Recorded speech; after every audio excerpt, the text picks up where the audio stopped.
بسم اللہ الرحمن الرحیم۔ السلام علیکم، میں ساجد حسین ہوں اور آپ میرا ویلاگ دیکھ رہے ہیں۔ یہ ساری باتیں آپ سن چکے، کس طرح ایک جماعت کو دیوار سے لگانے کی کوشش کی جا رہی، الیکشن سے دور کرنے کی کوشش بھی کی گئی، اس سے پہلے بھی اس کے ساتھ مار دھاڑ ہوئی اور اب بھی یہ ساری باتیں ہو رہی ہیں۔ اب یہ مخصوص سیٹوں والی بات بھی آپ کے سامنے آ چکی، مختلف لوگوں نے اس پر بات کی، اور جو مقصد ہے ان کا، ایک آئین سازی کرنے کا ایک مقصد ہے ان کا، کسی کو ایکسٹینشنز دینی ہے انہوں نے، تو یہ ساری باتیں ہو چکی۔ اب میں یہ تھوڑی سی بات کرنا چاہ رہا ہوں کہ یہ پہلی دفعہ ہوا ہے یا پہلے تاریخ کے اوراق کے اندر اس طرح کے واقعات درج ہیں؟ ایسا نہیں ہے کہ یہ پہلی دفعہ ہوا ہے، پہلے بھی ایسا ہو چکا۔ 1971 کا سال آپ کو یاد ہوگا، جس وقت پاکستان دو لخت ہوا، پاکستان کا ایک بازو زور زبردستی اور سازشیں کر کے ہم سے توڑ لیا گیا، تو یہ ایسے نہیں ہوا تھا۔ وہاں پہ شیخ مجیب الرحمان صاحب ایک بڑی جماعت بن کے ابھرے تھے، ان کی جماعت جو عوامی لیگ تھی، ایک بڑی جماعت کے سربراہ تھے، اور ان کی جماعت نے کافی ووٹس لیے تھے، جس طرح آج عمران خان کے ساتھ ہے۔ پی ٹی آئی نے جس طرح ووٹس لیے پورے پاکستان میں، اس وقت مشرقی پاکستان کے اندر مقبول ترین جماعت جو ہے وہ مجیب الرحمان کی جماعت تھی۔ وہ علیحدہ بات ہے کہ انہوں نے بعد میں دشمن قوتوں کا ساتھ دیا اور اپنے ساتھ ان کو ملا کر پاکستان کو دو لخت کرنے میں ان کا کردار رہا، لیکن جب تک آپ پاکستان کے اور پاکستان کے قانون کے ساتھ وفاداری کرتے ہیں تو پھر لوگ بھی آپ کو یاد رکھتے ہیں۔ تو مجیب الرحمان صاحب نے ووٹ حاصل کیے، لیکن پاکستانی کچھ لوگوں کو ان کی شکل پسند نہیں تھی۔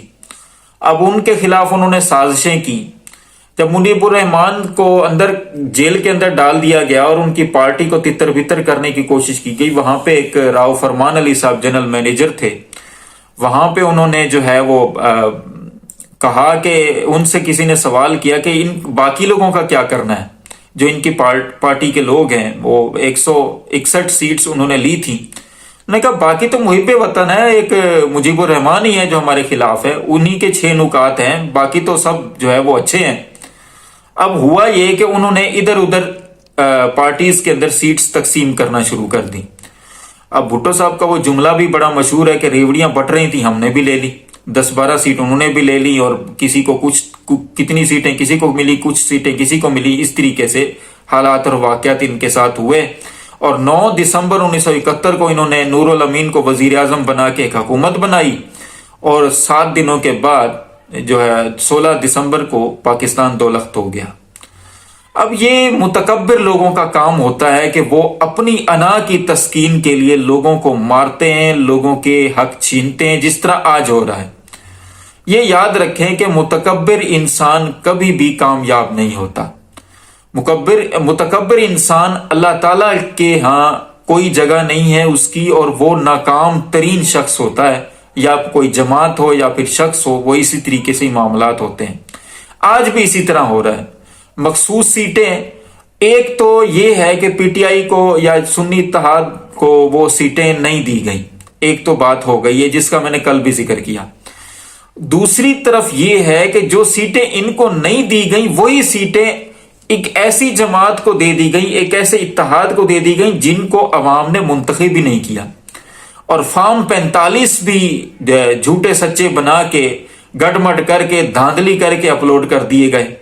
اب یہ ساری کی ساری باتیں سب کے سامنے ہیں، دھاندلی کس طرح ننگی ہوئی، کس طریقے سے لوگوں کو جتوایا گیا اور جیتے ہوئے لوگوں کو ہروایا گیا، اور پھر جو لوگ جیتے ہوئے ہیں ان کو سیٹس بھی مخصوص سیٹ نہیں دی جا رہی۔ یہ کس وجہ سے نہیں دی جا رہی؟ صرف اس وجہ سے کہ عمران خان حکومت میں نہ آئے، عمران خان کی جماعت حکومت میں نہ آئے، عمران خان کے لوگ حکومت میں نہ آئے، تاکہ ہمارا کام چلتا رہے، ملک جائے بھاڑ میں۔ یہ حالت ہو گئی ہے ان کی۔ مطلب کہ اس طریقے سے تو کبھی ایسا نہیں ہوا کہ کسی نے اپنے آپ کو ایکسپوز کرنے کے لیے لوگوں کو ذلیل کیا ہو، لوگوں کو رسوا کیا ہو۔ اب لوگ تو خیر رسوا ہو رہے ہیں یا نہیں ہو رہے، اب بچے کو پتا ہے کہ ان سب کے پیچھے کون ہے۔ کل کانفرنس ہوئی کور کمانڈر کی اور انہوں نے اس میں اعلامیہ جاری کیا. اس اعلامیے کے مطابق یہی تھا کہ الیکشن کا رزلٹ صحیح آیا، ہم اس سے مطمئن ہیں. میں ایک بات کہتا ہوں کہ اگر واقعی الیکشن کا رزلٹ صحیح آیا تو ہم نے تو ان لوگوں کو منتخب نہیں کیا، ہم نے تو ان لوگوں کو ووٹس نہیں دیے. ہم نے جن کو ووٹ دیا وہ قیدی نمبر 804 ہے. اگر کر سکتے ہیں تو وہ ہمارا ووٹ واپس کروائیں تاکہ حق اور سچ کی بات ہو، ملک ترقی کرے، ملک آگے چلے. بند گلی میں سب لوگ داخل ہو چکے. ایک ایسے حکمران اتحاد کو حکمرانی دے دی گئی جس کو نہ عوام پسند کرتی ہے، نہ باہر ان لوگوں کو کوئی منہ لگانے کے لیے تیار ہے. ایک دو مبارکبادیں ضرور آئی ہیں، لیکن اس سے مطلب یہ نہیں ہے کہ وہ آپ کے ہر چور اچکے کام میں مدد کریں گے. چائنا نے مبارکباد دی ہے اور ترکی نے مبارکباد دی ہے اور باقی لوگوں نے بھی مبارکباد دی ہے، لیکن اس کا مطلب یہ نہیں ہے کہ وہ آپ کی فائنینشلی سپورٹ بھی کریں گے. فائنینشلی سپورٹ وہ بھی اس طبقے کی جو پہلے ہی چور مشہور ہے. میڈیا، انٹرنیشنل میڈیا لکھ رہا ہے جو ہے وہ، خیر لوکل میڈیا کا تو حال برا ہے، انٹرنیشنل میڈیا ان کو مینڈیٹ تھیوز لکھ رہا ہے.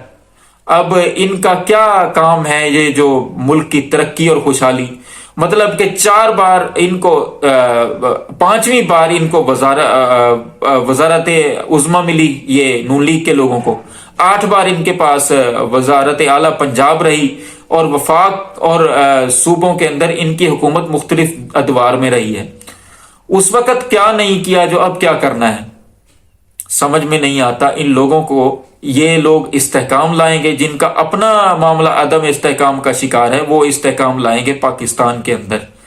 بہرحال آج قاضی صاحب نے بھی ایک فیصلہ دیا ہے کہ جی ذوالفقار علی بھٹو کو جو ہے وہ جوڈیشری طور پہ جو ہے وہ عدالتی ان کا قتل قرار دیا، عدالت کی طرف سے ان کے ساتھ زیادتی ہوئی، یعنی کہ ان کو فیئر ٹرائل کا حق نہیں دیا گیا. یہ کون کہہ رہا ہے؟ قاضی فائز عیسیٰ صاحب. اب قاضی فائز عیسیٰ صاحب یہ تو مان رہے ہیں، لیکن آج جو کچھ عمران خان کے ساتھ ہو رہا ہے اس پر قاضی فائز عیسیٰ صاحب اپنی منافقت کو جو ہے وہ تھوڑی دور کریں گے. یعنی کتنے فیصلے جو عمران خان کے حق میں قاضی فائز عیسیٰ نے دیے، بلہ چھین لیا، لیول پلینگ فیلڈ نہیں دی، اور بھی کئی معاملات ہیں اور کئی مقدمات ان کے پینڈنگ پڑے ہیں. قاضی فائز عیسیٰ صاحب یعنی اس وقت جو 45 سال پہلے ایک انسیڈنٹ ہوا اس کو تو قاضی صاحب کہہ رہے ہیں کہ یہ غلط ہوا تھا. اب آج کا جو انسیڈنٹ ہے اس کو قاضی صاحب نہیں کہہ رہے کہ یہ غلط ہوا ہے. اب سننے میں یہ بھی آ رہا ہے کہ قاضی فائز عیسیٰ کو ایکسٹینشن دینی ہے. اللہ تعالی ہمیں ان لوگوں، ان چور اچکوں سے بچائے جو ہمارے انصاف کے نظام پر بھی بیٹھے ہوئے ہیں اور ہمارے یہ جو سیاسی نظام ہے اس پر بھی حکمرانی جو ہے وہ ان کو مل گئی ہے. اب یہ زور زبردستی کی حکمرانی، اللہ اس سے بچائے. بہت ساری باتیں ہیں، لوگ جو ہے وہ اب ان حالات میں نہیں ہیں کہ پہلے لوگوں کا یہ ہوتا تھا کہ جی چپ ہو گئے، کوئی بات نہیں کی کسی نے، بس ٹھیک ہے جی. اپنے ووٹ کا حق اب لوگ پہچانتے ہیں. اب یہ 2024 ہے، نہ کہ 90 کی دہائی. اب لوگ بہت سیانے ہیں، لوگوں کو شعور آ چکا ہے. میرا نہیں خیال کہ ان کو کسی بھی مقصد میں کامیابی ہوگی. اللہ تعالیٰ تمام دیکھنے سننے والوں کو آسانیاں دے اور آسانیاں تقسیم کرنے کی توفیق بھی دے. ان مشکل حالات میں اپنے اس ملک کا بھی خیال رکھیں، اپنے آس پاس دوستوں رشتہ داروں کا بھی خیال رکھیں، اپنے فلسطینی بھائیوں کے لیے بھی دعا کریں کہ ہم سوائے دعا کے اور کچھ نہیں کر سکتے. اپنے اس چینل کا بھی خیال رکھیں. آپ کا بہت بہت شکریہ.